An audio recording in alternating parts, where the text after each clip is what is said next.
guys, this is Jason Morris with Real Estate Agents That Really Work. And it's right here, January, well, right here at the end of December, beginning of January.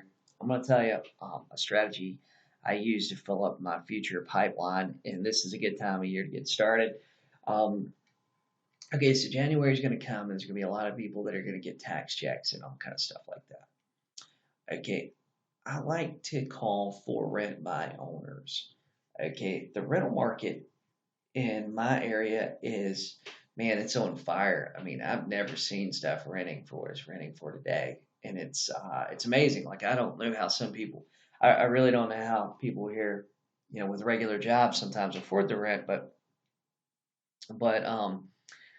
so January's gonna come. There's gonna be a lot of people that are gonna get big tax checks. They're gonna get big refunds and all kind of stuff, um, and they're gonna move and they're gonna rent out a place. So typically these owners they're going to do these for rent by owner ads. Redx has a great for rent by owner product that you can use that just kind of pulls all these things into one place and keeps them into one database for you. But so you call these people that have these properties for rent, and this is the script to use. Hey, this is Jason Morris. I'm with EXP Realty. I was calling you about your house that you had for rent. I was wondering if you'd be interested in selling that place.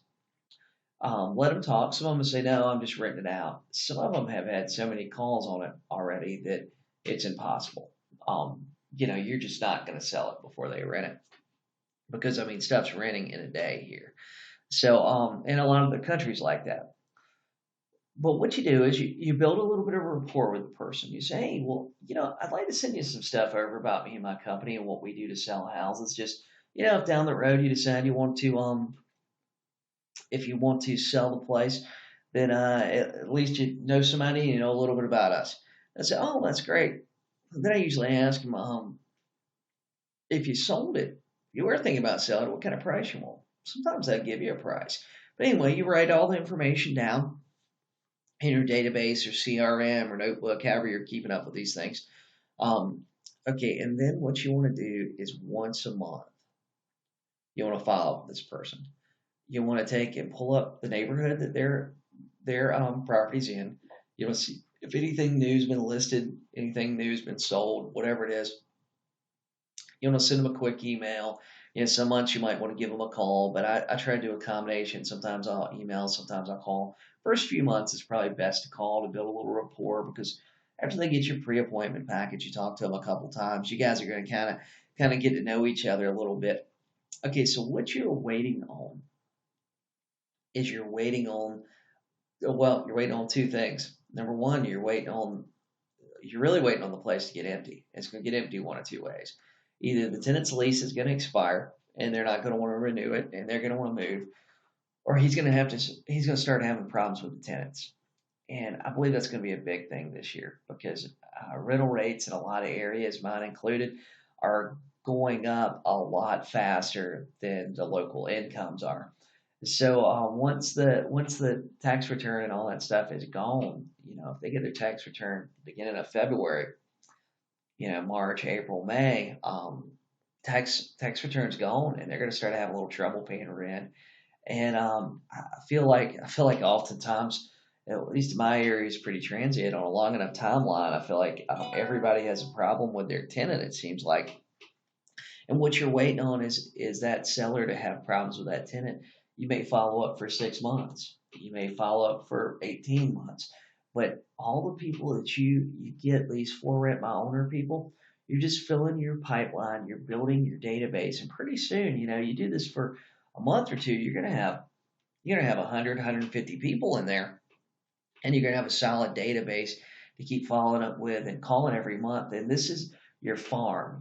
All these are investment properties. They either got stuck with the property because they were upside down on it and couldn't sell it, or it's an investment property they just bought for investment. And one thing that I've learned after 13 years of being in the real estate business is if you have a property for rent, that property's for sale. It might not be for sale today, but they will sell that property. There's no real emotional attachment to it. It's not like it's the house they grew up in or the house that they raised their kids in. it's an investment property. They've got a tenant in there. There's a good chance the tenant's gonna, it's gonna be wear and tear when the tenant moves out. And these for rent by owners, they are a fantastic source of future business. What you have to do, you just have to keep following up until something happens with their occupancy, something happens with their tenant, one of those two things. When that tenant's lease gets ready to expire, and they're not going to renew it. That's a great time to start talking to the seller. Hey, let's put it on the market now. I know they've got a month. However, it's going to take 30, 45 days for somebody to close. We can sell a property that's occupied. You just have to give the tenant a notice. It's not a big deal. We do it all the time. People buy occupied properties all the time. Sometimes you have to relay that to people. And that's a good little PS to put in the emails that you're sending out. But you send out comparables. You send out things that, hey, this one just sold in your neighborhood. Hey, you said that you'd sell yours for 150,000. One just closed for 155. You ready to get it on the market? Things like that. Every email, every conversation should have some sort of call to action or some sort of. You should try to at least soft close them. Well, glad to hear everything's going well. You wouldn't happen to have anything else you're looking to sell, would you? Or well, let me know if you need anything. We could sell the place with a tenant in there. We see that stuff all the time. So hope this helps you guys, gives you guys another lead source. And if you're not already, subscribe to my YouTube channel. If you're not in my Facebook group, Real Estate Agents That Really Work, go join it. It's Facebook /groups /Real Estate Agents That Really Work. And you guys have a great day.